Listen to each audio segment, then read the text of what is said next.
Good morning. So if you watched my video a while ago, you have seen me clear this area here of holly. Now at the time I had to stop because the bluebells were starting to come up and I was concerned I was going to damage them by walking over the top of them. Well, the bluebells have continued to come up and I can now see where all the bluebells are. They haven't flowered yet, but I can see some buds coming up, so they should look good in a couple of weeks. But this area here, which is where I was concerned about walking, is actually quite clear. So I can get all the way up to this section just here where I've got absolutely masses of bluebells, so that's going to look fantastic in a couple of weeks. But that means I can get along to all this holly and laurel that's here. The plan is to keep pushing this holly line back up the hill until eventually I've cleared pretty much all of it. So in this section, like I say, there's cherry laurels, there's holly that I want to take out. There's a large holly at the back there that I want to keep, but there's a dead section on it that I want to take down. Then once I've cleared this, I want to plant out a load of ferns on here just to make a lovely fern bank. So yeah, that's the plan. Now the weather forecast for today is wet and windy. It looks absolutely glorious at the moment and it's not too bad. So we'll see how far I can get before the weather turns. But yeah, let's make a start.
Well, these hollies really do not want to go easily today.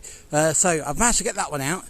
I've noticed there's a hazel here coming up, so I've got a hazel there, a hazel here, and I have also noticed in the middle of that one there's another hazel coming up as well, so I'm going to have to be careful of that. So I'm going to move my winching position, because down in here, that is a hazel, but that and that is a holly. So if I winch them this way, it's going to drag it straight over the top of the hazel. So if I winch it that way, it should hopefully protect the hazel and the hazel can stay there. So I'm going to take a quick look at the holly tree over there and hopefully use that as my anchor point.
well, that's the last of the holly out that I wanted to take out from this bank here. So this large holly here, I do want to take down at some point. I'd like it to regrow from the base. I do want a holly there, but I want it a bit thicker and a bit bushier.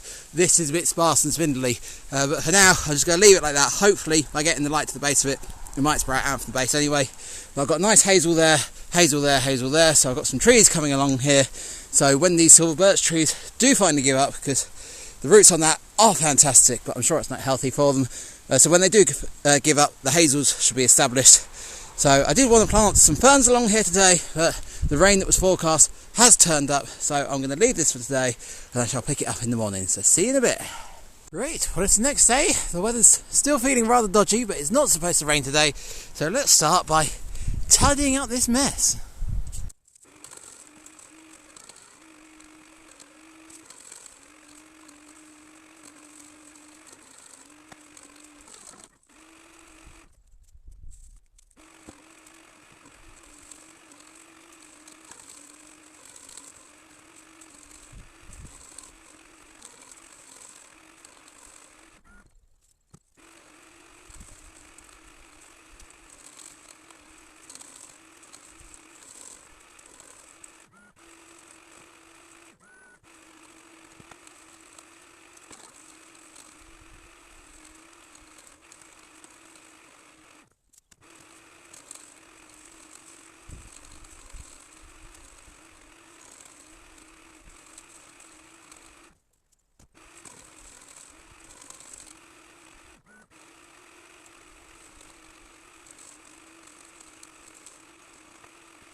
Right, well, I'm pleased that's over. If you thought that looked nice and efficient, that's only because I sped it up.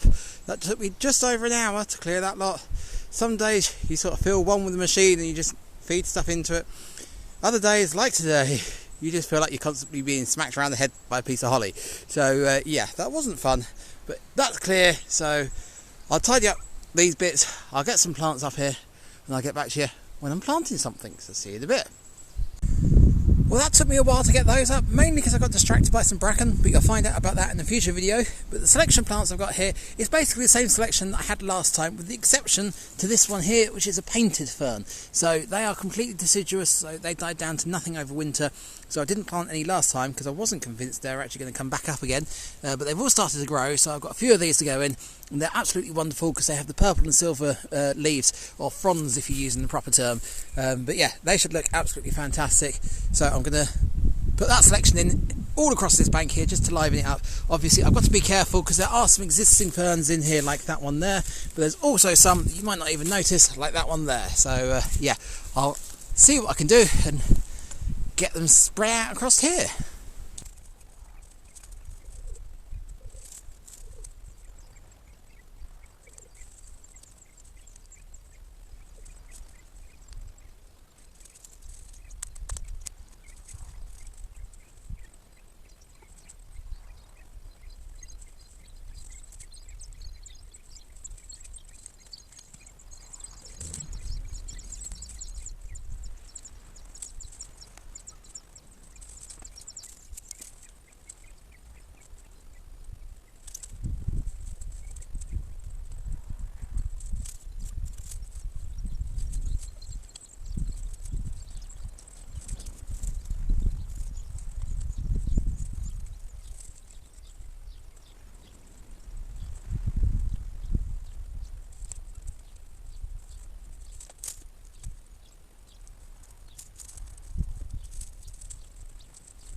Well, there we go, that's the border complete all the way along now. So I've taken all the hollies, brambles and laurels out of here that I wanted, and I've planted back a lovely selection of ferns in here.